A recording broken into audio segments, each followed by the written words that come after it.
Уборка снега и посыпка пескосоляной смесью в гололед, зачистка обочин, полив водой дорог и тротуаров в сухую жаркую погоду. Далеко не полный перечень функций, которые могут выполнять спецмашины для ЖКХ. Современные железные помощники поступили в распоряжение коммунальщиков в промышленной столице региона. Техника для муниципалитета приобретена благотворительным фондом «Совмар». Из Карбулака репортаж Танзилы Куртоевой. Теперь работники дорожной службы смогут своевременно справляться с задачами, а главное – выполнять свою работу качественно и эффективно.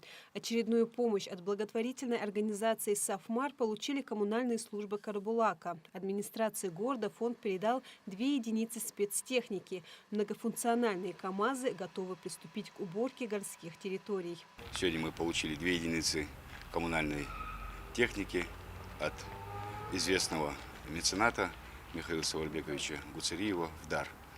В данной технике город нуждался очень остро, так как своей техники у управляющей компании жилищно-коммунального хозяйства города не было.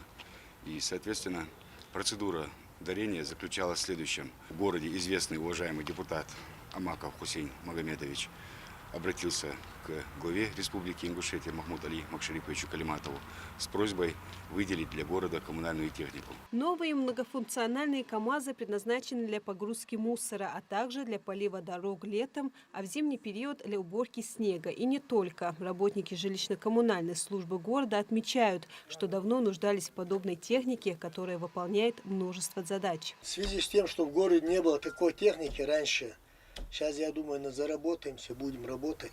Использование новой универсальной спецтехники позволит содержать улицы в чистоте, что способствует общему улучшению городской среды. А это благоприятно сказывается в первую очередь на состоянии здоровья жителей города.